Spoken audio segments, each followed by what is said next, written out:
काशी और मथुरा विवाद पर सुप्रीम कोर्ट में डाली गई याचिका पर दरअसल सुप्रीम कोर्ट में काशी और मथुरा विवाद पर एक याचिका दाखिल की गई है, यानी कि पूजा स्थल एक्ट 1991 को सुप्रीम कोर्ट में चुनौती दी गई है। फिर से कानूनी कार्रवाई शुरू करने की मांग की गई है। 29 साल बाद में एक्ट को रद्द करने की मांग की गई है। यानी कि अगर आप इसको सरल भाषा में समझें तो 1991 में जब कांग्रेस पार्टी की नरसिम्हा राव की सरकार थी, उसने एक प्लेसेस ऑफ वर्शिप एक्ट के तहत एक एक्ट पारित किया था, जिस एक्ट में यह कहा गया था कि 15 अगस्त 1947 को धार्मिक स्थलों की जो स्थिति है जिस समुदाय के पास में है वो उन्हीं के पास में हमेशा रहेंगे, अयोध्या को छोड़ करके। उसी एक्ट के खिलाफ में आज ये चुनौती दाखिल की गई है, याचिका सुप्रीम कोर्ट में दाखिल की गई। हमारे सहयोगी अमित दुबे हमारे साथ में इस वक्त सीधे दिल्ली से जुड़ रहे हैं। अमित, 29 सालों के बाद में नरसिम्हा राव सरकार के द्वारा पारित किए गए प्लेसेस ऑफ वर्शिप एक्ट को चुनौती दी गई है। क्या इस अर्जी को एक्सेप्ट कर लिया गया है? इससे जुड़ी हुई सुनवाई के बारे में क्या जानकारी है?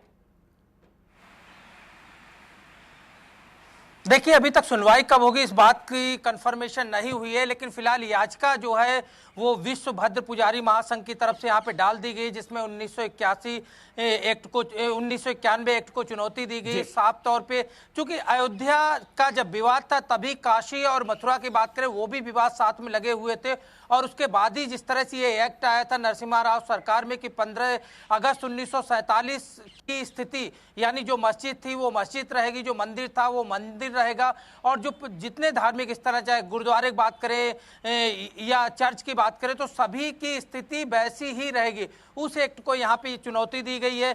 उस समय जब एक्ट लागू किया गया था तो एक्ट में खासतौर पे 3 साल की सजा और जुर्माने का प्रावधान था, या दोनों भी हो सकते हैं। और ऐसे में अब एक्ट को चुनौती दी गई। एक बार फिर काशी और मथुरा की बात की जा रही है, क्योंकि अयोध्या का मामला जो है वो पूरी तरह से सुप्रीम कोर्ट ने डिसीजन दे दिया। मंदिर निर्माण की व्यवस्था वहां पे की जा रही है।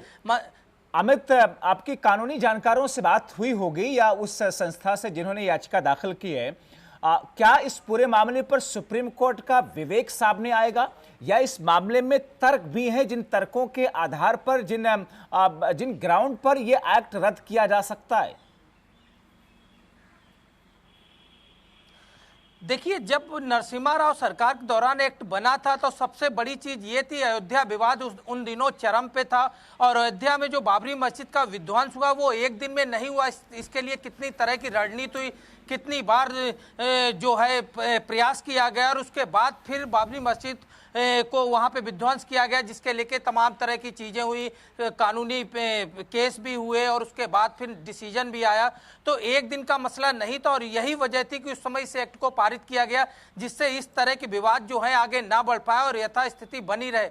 अब चूंकि मामला जो है वो एक बार फिर सुप्रीम कोर्ट में डाला गया, तो सुप्रीम कोर्ट इस एक्ट को लेकर संज्ञान लेगा।